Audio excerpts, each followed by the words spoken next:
Hey, so while we're waiting for version 3 news to drop, I thought I might do a wish list. This is my top 10 wishes for version 3. Let's go.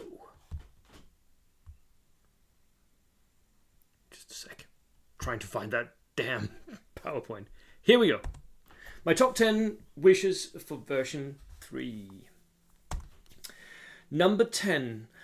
I really, really, really want medium and heavy tanks to appear in the game. They don't really appear in the game as is, right?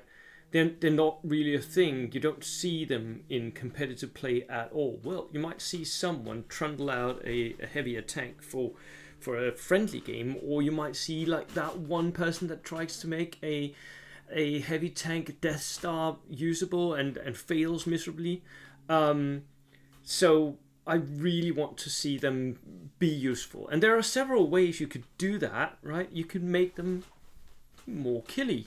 Like somehow make it so that they actually have a lot more kill power. Especially against infantry, because bold action is largely an infantry game. You could make them cheaper. They are way overcosted for the kill power they deliver right now. So that might be a thing. You could give them special rules, right? We already have quite a few tank special rules. Most of them are non-beneficial. Even like Tiger Fear is not a rule that is massively beneficial, and something like weak sides don't like. It's a detriment. Why not give them positive special rules? I mean, you have a bunch of infantrymen who have positive special rules, fanatic or tough fighter or whatever. Why doesn't the tanks have positive special rules? And I think you could do that with heavy tanks. It's really easy to do that. Just write up a bunch of rules that makes them a little bit better, more interesting. You could also do it with synergy. So like you have like 2 tanks, you have Panzer Dominance or whatever. You could like, if you have that one unit, then that one unit becomes better. That is a really easy fix as well. So for me, a definite top 10 is to fix heavy and medium tanks. And I think also it's one of the things where Warlord Games would do well to do this, because it would mean that they would sell more kits of these tanks, which may have been a little hard to sell so far. I mean, there are a bunch of collectors who bought their Tigers, right? But I don't own one because I don't see the point. So you could sell more of these tanks if they were more usable. Win-win, I think. Number 9 is Minor Nations. For me, Bold Action is a game that is all about the major allied nations right now. Has been for most of version 2. Even though there are a lot of minor nations, and for me, many of these minor nations are a lot more interesting. Like, I own a Ukrainian partisan army because, I mean, okay, I didn't know that much other than they were on the Nazi side in World War II. So let's go. I have a Czechoslovakian what if army. I mean, a lot of these nations, these minor nations, might actually be really cool, and could lend itself well, because it would mean that you expand the collections that people have. People would go out and get yourself the odd nation sometimes, and I would really want to see these minor nation boosted a little. So more units for them, more minor nations as well. More special rules, like rules that only benefit that minor nation, could be really cool, because that would mean that they're playable instead of being just weak versions of the major nations, right? And I think that the crux of this is to write better national special rules, especially ones where you could sort of pick and choose. That, I think, could be really, really beneficial. We saw an attempt at this being made with Case Blue, where suddenly Italians became really powerful.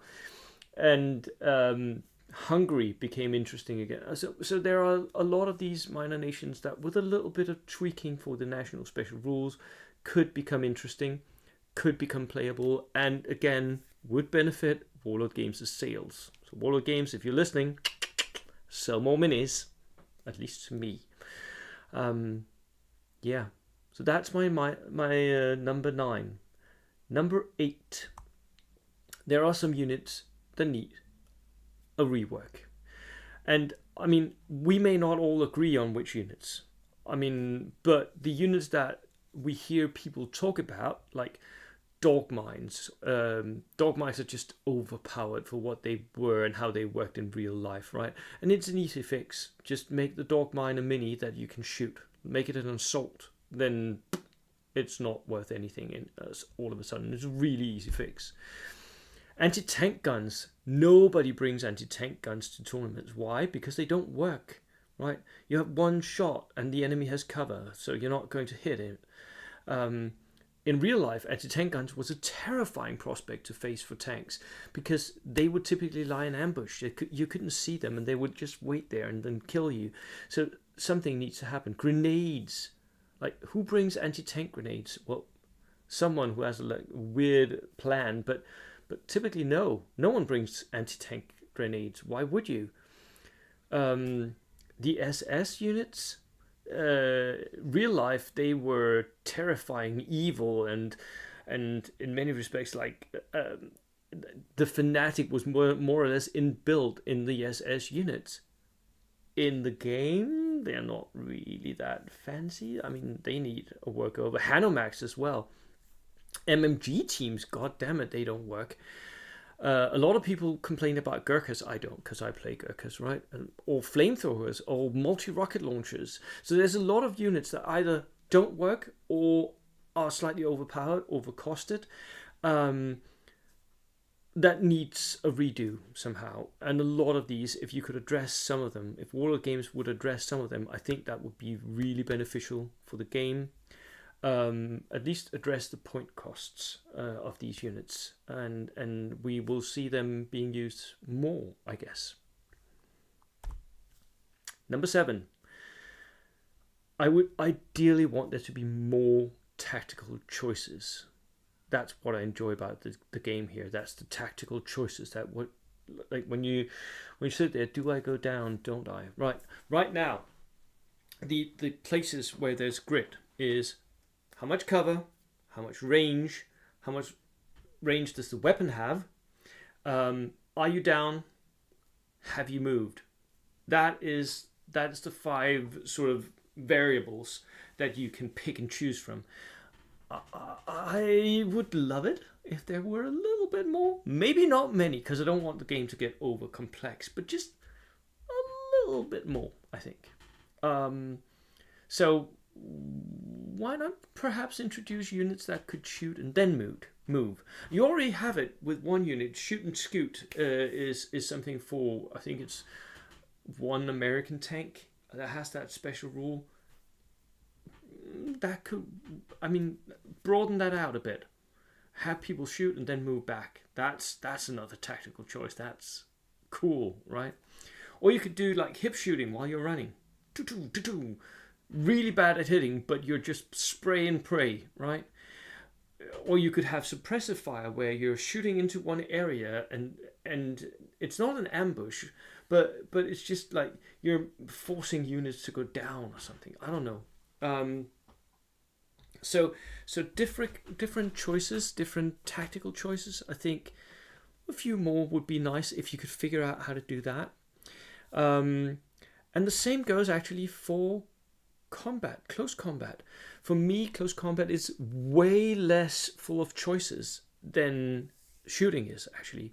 Because in shooting, the enemy can choose to go down, right? In close combat, the only things that you have is, am I built right for close combat? Do I have tough fighter? Does the enemy get to shoot defensive fire? Does he choose to do that? And are we fighting simultaneously? So whereas we had 5 tactical points where something is happening, in close combat we have 3. You have the list building element, you have the choice of defensive fire, and you have is it simultaneous. So basically you only have 2 choices at the table. That's not a lot. Give me more, please. Give me more choices. Give me more things where I can sort of say, okay, what do I want to do now? I think I want to retreat from this combat. I don't want to take it. My guys will pull back. Okay, that's a choice. That's something that becomes interesting. Why not have hand grenades have an effect in game? They were massively used in close combat in World War II and actually in World War One. Hand grenades was a thing that decided close combats. Why not use them? Why are they just an abstraction of close combat? Let's have hand grenades be a thing that you can buy and build your units with hand grenades so they're equipped for close combat. Some units might be better at close combat actually because they were trained for that. Like they had techniques for clearing out enemy positions or had the right gear for it or whatever. I want a little more grit, both in shooting but even more so in close combat melee, because it's just not gritty as is.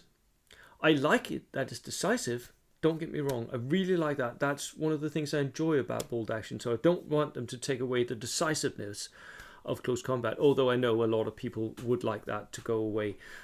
I don't. I really enjoy that part of the game, but tactical choices I enjoy more. So more of those, please. Number 5, orders for lieutenants. Right now, lieutenants are bloody useless, right? You can use them as a morale bubble. They can be a small unit, runs up to an objective, maybe contests or take it. That is it. Very few people use the Snap 2. Very few. And it's very rare that it has an actual effect on the game. Why not have more and different orders that lieutenants can do? It's really easy. It's really, really simple to just have extra orders. They already have the special order Snap 2. Why not have more things they can do? And it's like, right, 5. That could be. And I'll even give you some of the clues to what it could be. It could be focus fire. The lieutenant gives an order to a unit next to him. That unit suddenly shoots better because he's directing their fire. You already have that one. You have that one with some of the Soviet commissars making inexperienced units shoot better. Why not have it as a lieutenant rule as well? Or a follow me. That unit ignores the amount of pins and just moves towards the enemy, like a banzai charge. Just the lieutenant has to move with it or something, right? But it moves. It does what you want it to do because the lieutenant has pulled them with him. Or cover that flank and you get a bonus against outflankers or whatever. Once more into the breach, like you assault, if you lose a close combat, the lieutenant calls that out. He spends his order dice and you fight one more round even though you lost the combat. You know, you could spin that, and I'm not sure my ideas here are like brilliant and would fix the game, but I just want there to be something that you can do with your lieutenant, that it isn't just a tax you pay for having a platoon, right? Have it have some function. I think that could be really cool and add tactical choices. Number 4, more units with synergies. I like that. That's one of the things I miss about 40k and Warhammer, where you had units that had synergies, right? You took that very special character and that meant that unit could do whatever. I sort of like that. You do have a few like commissars and green units and polytrucks and shooting, but you could have so many more that could be really cool and interesting. So please have some guys sit down and just brainstorm on synergies between units. Like in real world combat, if there was a tank nearby, troops would be massively morale boosted, because they would feel safer if they had a tank helping them out. If the enemy had a tank, that would be the opposite. Do something with that. If there was an officer, a higher ranking officer, they would do stuff differently because they wanted to impress that officer, right? Do something. So yeah, I think more synergy is better. Number 3. Machine guns need work. I've already mentioned this, but they really need work. They really, really need. As is, LMGs and infantry squads are never taken unless they're for free in German Schützen, and that is only for theater platoons. So we need a point reduction. We need a massive point reduction. Right now, you can get an LMG for your infantry platoon for 20 points. It is worth maybe 12 to 13 points. So you're paying way too many points for it. Way too many. And if you're buying that same LMG on a vehicle, it costs you 10 points. So that makes no sense. I mean, and it's even worse if you look at teams, MMG teams, which was some of the greatest troops in World War II. But because they're fixed in bold action, they have no use. No use. No one uses them. You might see someone sometimes take inexperienced MMG teams for Americans because you can take 3 of them, but they don't really typically shoot them all that much. They're just small teams, cheap small teams that they run up onto objectives. I want them to be pin machines. I want them to be suppressive fire that really works on the enemy infantry. As is, they don't. They just get killed. That's it. They rarely shoot, they rarely do any damage, they rarely give up pins, and they are rarely taken. I want them to be taken more. That would fix a lot of the issues with version 2, I think, if just infantry-borne LMGs was a thing that could pay its own points. Number 2, terrain rules. The terrain rules as written in the version 2 is very very British in many respects. They are descriptive, they are abstract, they are not very clear. I would like there to be very clear terrain rules, and they would need to be consistent so that the way that terrain works in one instant, houses, is the same as it works for vehicles. So you can charge out of a house. Why can you not charge out of a vehicle? It's a doorway either way, right? That makes no sense to me. So just make it the same across these two, like houses and vehicles, right? Make them the same. Vehicles are houses that move, have the same rules.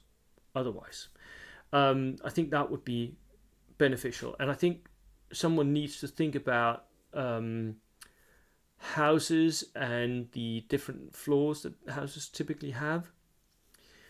I also think we need area terrain to be looked at again, especially the rule for when it is that a unit that sits in area terrain gives cover to another unit. I think the perfect solution to that would be for everyone to clearly understand that you need to be touching the edge of the terrain in order for you not to give cover to something you're shooting at.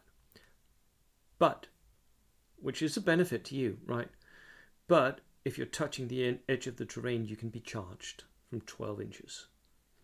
So you can't get both benefits. But a lot of the players who read the rules right now think that that is not how it works out. That's how I read them. That's how I think they should be read. But a lot of players disagree.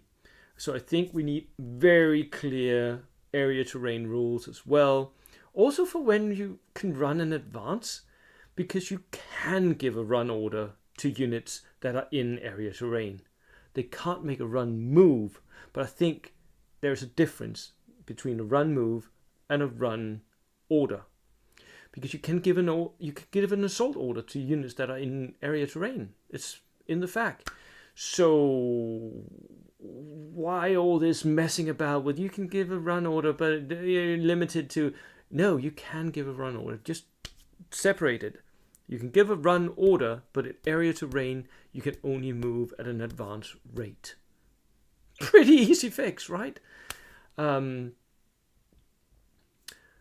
also the thing with covers and charge, and so there's a lot of things here with the terrain rules that needs to be clearly written out. It would really help if someone did that, because it's one of the things that people have been arguing about the most, have needed the most FAQ, and it just would be very nice to have clear and concise rules for terrain. My number one wish list, the thing that I really want, and I've said this many times, I want there to be more national special rules, and I want each nation, minors included, to have 3 to 4 national special rules that they can choose between, like the Brits. The Brits, what really makes the Brits for me is I can tailor my list. If I want to be a salty, I can go up and Adam or toughest boots or blood curling charge. If I want to be shooty, I can go rapid fire or vengeance. But I can tailor my Brits to the playstyle that I want them to have. I want that to be viable for I want that to be available for every single bloody nation in bold action. I want that. I really desperately want that. It would mean that all the different nations become a lot more viable, because players, it's the rules, the writers of rules don't often actually figure out what is good, what is meta good. But the players can do that themselves, and if you have things to choose from, that would mean the players can actually go around, figure out different play styles, what is viable, what is less viable, and I guarantee it, you would come up with a lot more viable solutions for each nation of what you could run, how you could run it, how you could play that nation. I think that would actually fix a lot of the problems. So that, ladies and gentlemen, is my top 3 list of, top 10 list of things that I wish for in version 3.